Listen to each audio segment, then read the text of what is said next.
Welcome to my equipment showcase video for the Runic set.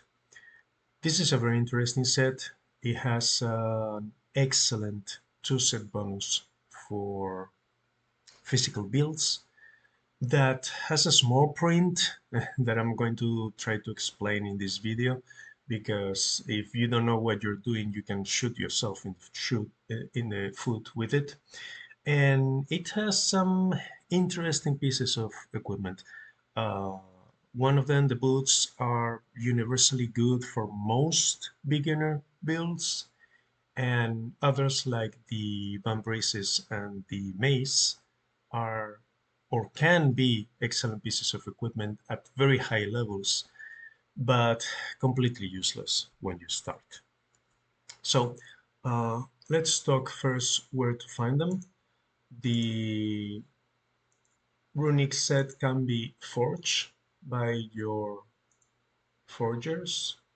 So for example, here they, as you can see, you can craft all the pieces of equipment with Toragon, Gemka, or Soul Chaser, depending on the specific piece. And you can also farm these items in the Azurite Halls, which is dungeon number 11. Now, let's start talking about the Runic 2 set, which is, I think, the most important piece of information from this video, because as I said before, it can be very powerful, but it can be very disruptive at the same time. So at Mythic rarity, there is a 75% to create two skulls when casting a regular spell. By regular spell, what the game means is it doesn't matter the color, but it doesn't count your ultimate class spell as to be one of the four regular spells. So let's go into battle. As you can see, I only have it at epic rarity for this build, so it's only 55% chance, but I want to show you in an example if I can. Let's go for difficulty 7. Okay, and cross my fingers, see if I can show what I mean. So we start the battle as usual. We match some gems and go for it. The enemy attacks, everything's normal. Now here you can see we have a few green gems already on the board. This spell, Some Water, transforms blue gems to green, and this spell, Channel Poison, generates gems. Then we have Find Weakness, which prevents your opponent from casting spells by draining their mana. And then its buff, it increases your critical hit chance and critical hit damage. And finally, Dirty Blade, which deals a small amount of uh, elemental damage. But if Greed, which is the ultimate spell uh, effect for the treasure gems when you explode them, is active, create skull gems. Now, here's the thing. With the Runic 2 set, as you can see right here, there is a 55% chance to create two skulls when casting a regular spell. So, I'm going to slow down and let's see if it works. Now, some water, as I said, transforms blue gems to green. So we have 1, 2, 3, 4, 5 blue gems. And currently we have these three are matched. So whenever a spell or an item effect says transforms something into something else, one thing you need to understand is whenever you have matches for regular gems or skulls, those cannot be transformed. And any special gem, for example, in this case, the treasure gem, which is the class-specific gem, cannot be transformed either. And any big gem, meaning those gems that have a numeral, Roman numeral on them are the last ones to be picked. But in this case, because this spell only transforms blue gems, if there were more blue gems, this would be the last to be transformed. But in this case, it's going to transform, say, 6. So 1, 2, 3, 4, 5. It will transform all of them. But I want you to look at this. Not this because it's also a big gem. So this will be the last to be selected and see what happens. We cast the spell and the Runic 2 didn't trigger, so I couldn't show you what I wanted. But we have another spell that can trigger it. Let's see if it works. And it didn't trigger either. Bad luck. It's because I'm recording this video. Okay, let's try with Find Weakness. Let's see if it triggers. It didn't trigger either. This is 55%. Great. And the fourth one, okay, it did trigger. Did you see these two skulls that appear out of the blue? Now, what what I wanted to show you, but I was unlucky enough, is that sometimes you use your gem generator spells and they transform or they create gems of your color, but immediately after, the Runic 2 effect triggers and transforms some of those newly created gems into skulls. Now, I was playing at half speed or normal speed. This is double speed to show you, but it didn't work. But what I'm trying to show you is that if you are casting spells quickly and willy-nilly, you can find yourself in situations where you create gems, some of them are immediately turned into skulls, and you run dry. And if you're a new player, and this happened to me, you're gonna be like, wait a minute, is the game bugged? I was creating green gems with this build or your color gems, and now I'm running dry.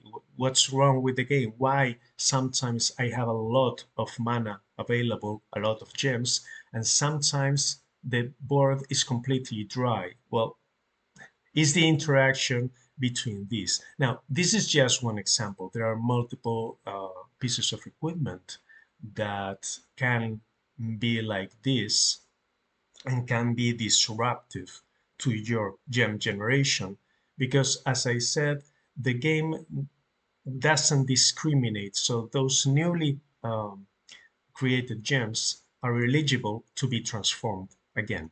And if you have low level generators or only one generator or something like that, you can find yourself that you're shooting yourself in the foot. So whenever you use the 2 runic set bonus, which is excellent for physical builds like this one, always be careful.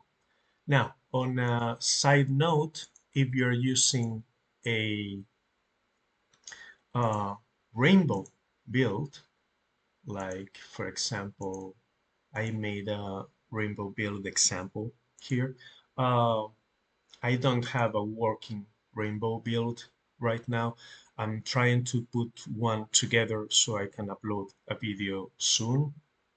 But if you're using a rainbow build like this one that uses 4 completely different colors, the Runic 2 set is the number one thing you want to put together because for this type of build is excellent. In this type of build, you don't have spells that generate mana of a specific color. Instead, you use spells like Ice Storm to explode random gems, and that's how you generate mana. And the Runic 2 set bonus is excellent. It's the number one priority for those types of builds. But for regular monochrome builds, it's very good as long as you know what you're doing. All right, now let's talk about the other set bonuses. For the 4 pieces, we have inflict hex on an enemy for 7 turns when my armor or resistance reaches 0, which is quite useless.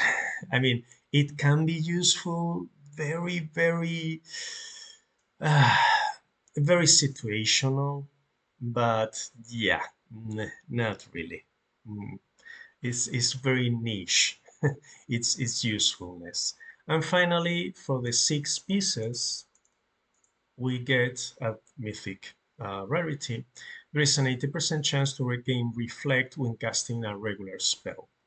Again, reflect is an interesting mechanic, but so far I haven't seen any build that focuses on reflect.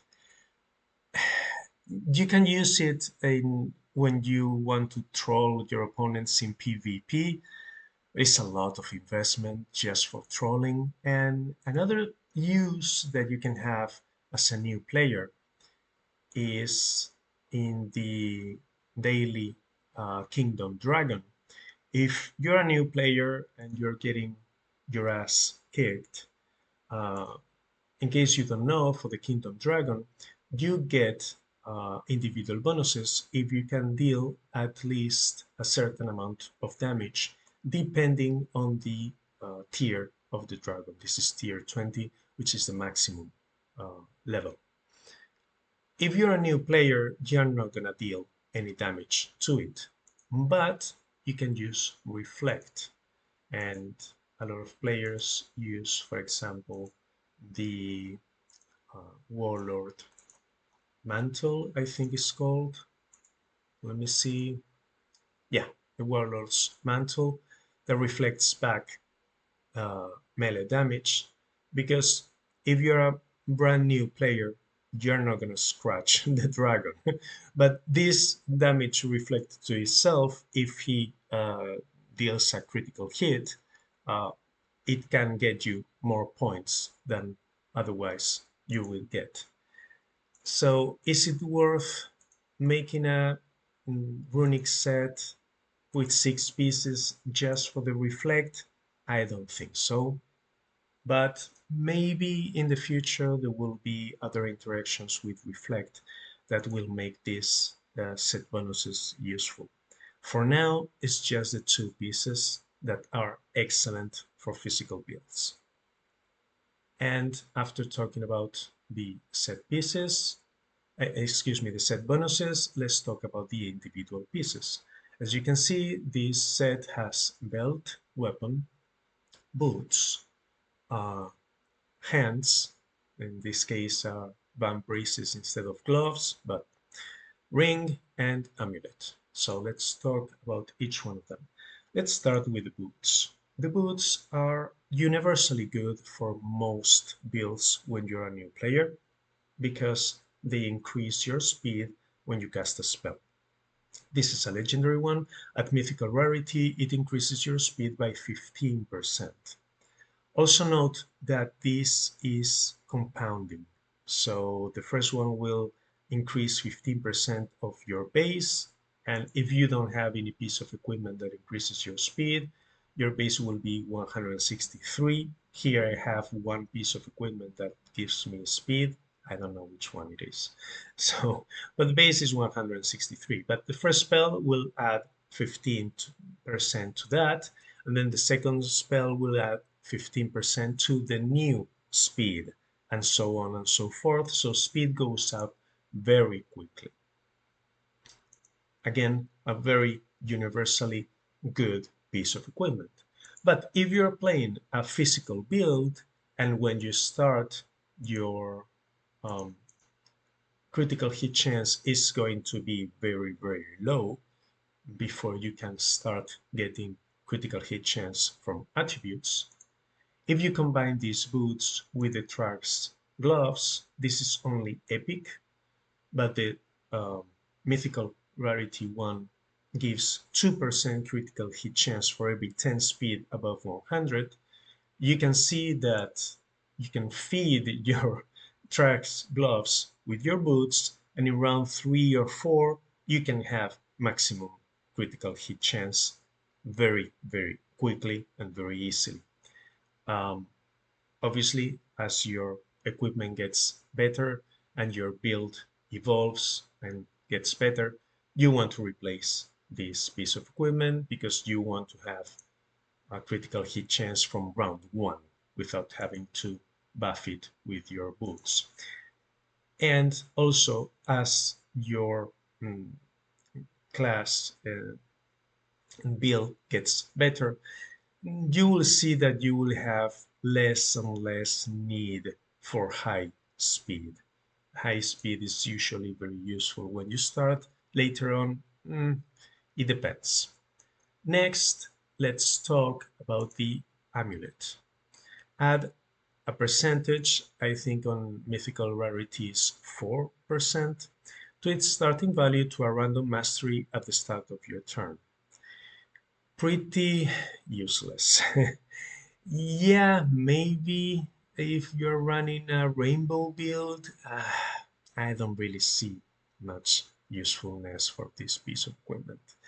Sorry, not for me. Next, let's talk about the ring, which I have only one right here, and it's of epic rarity. Gain +2 to your ultimate spell power when matching a big gem. At mythical, it's +4, and here, when it says spell power, what it means is mana. It will charge your ultimate spell with 4 points of mana.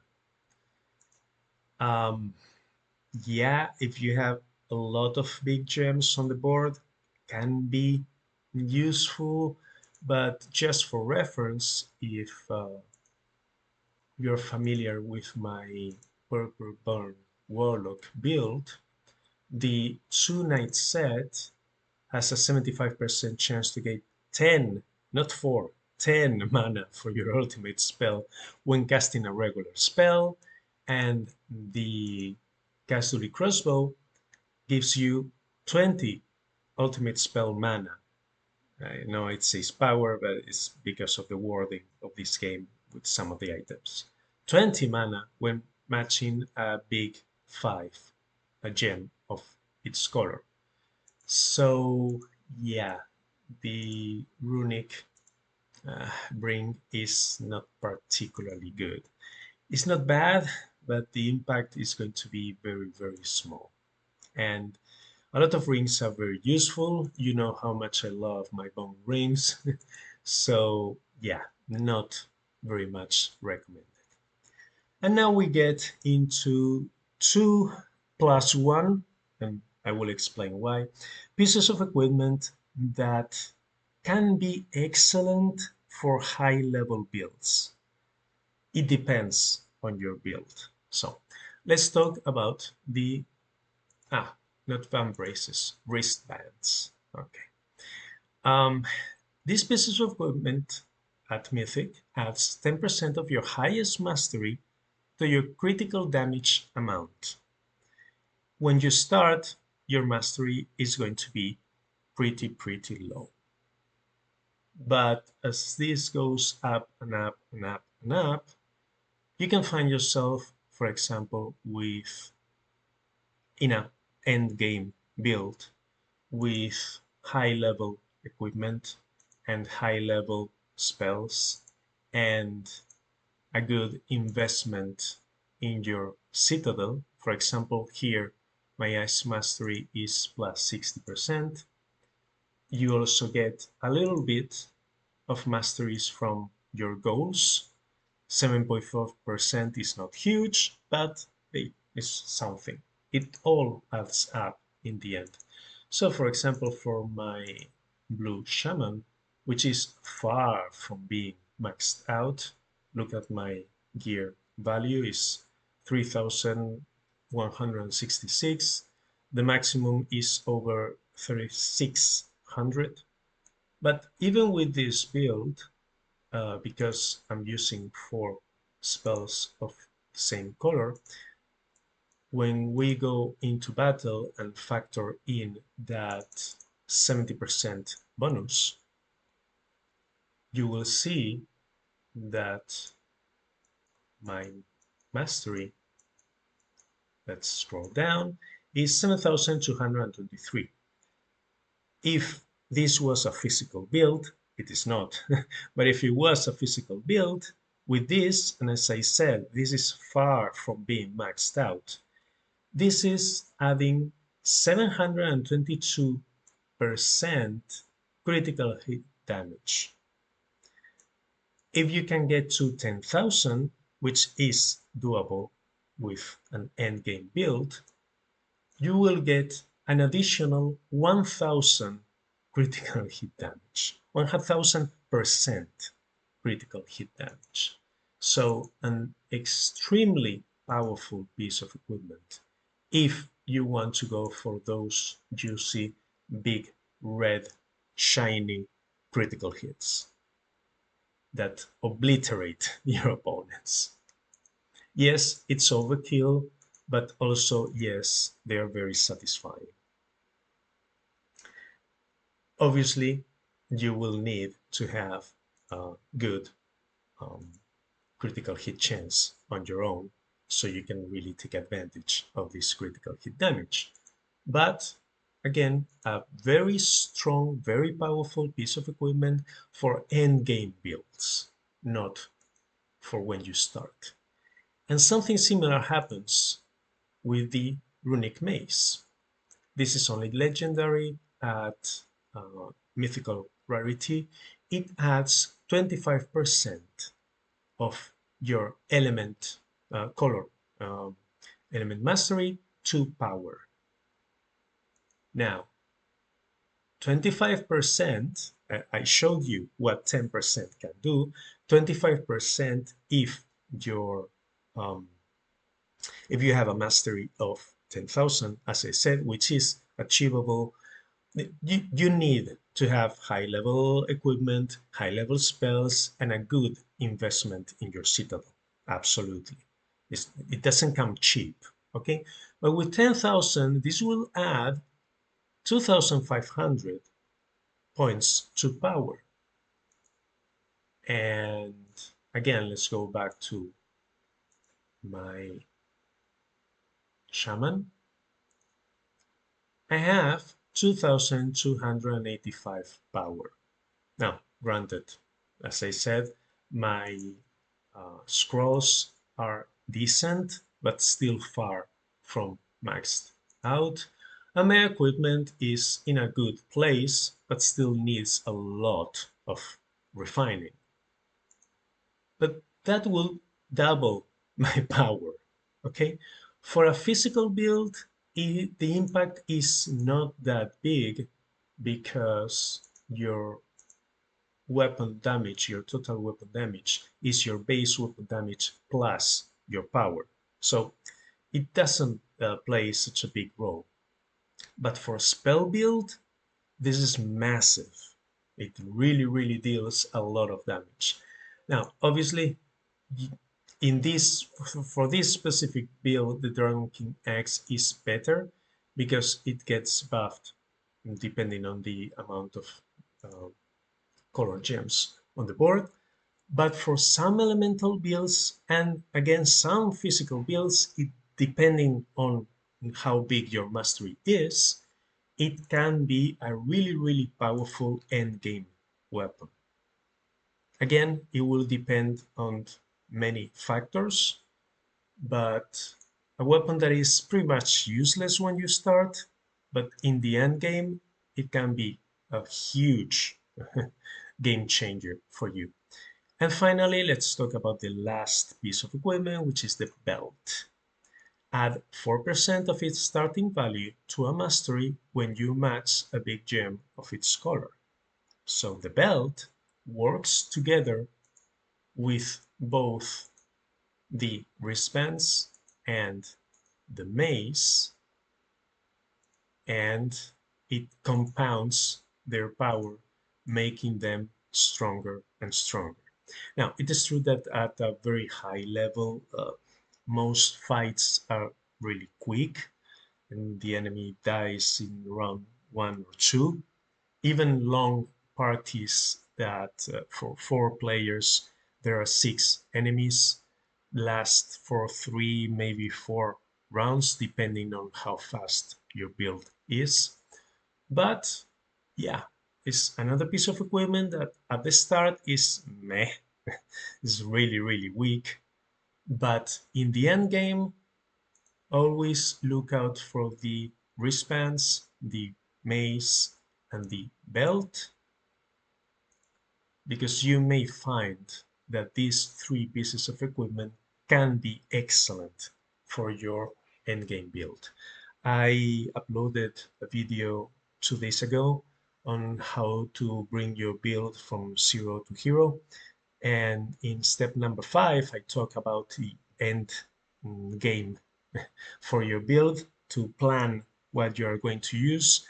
Always look out for these pieces of equipment on that step 5 of, okay, maybe I can make those changes and make them work for me. And yeah, maybe they can be excellent for your build. And that's the video. If you found it useful, please like, comment, subscribe. And as always, thanks for watching.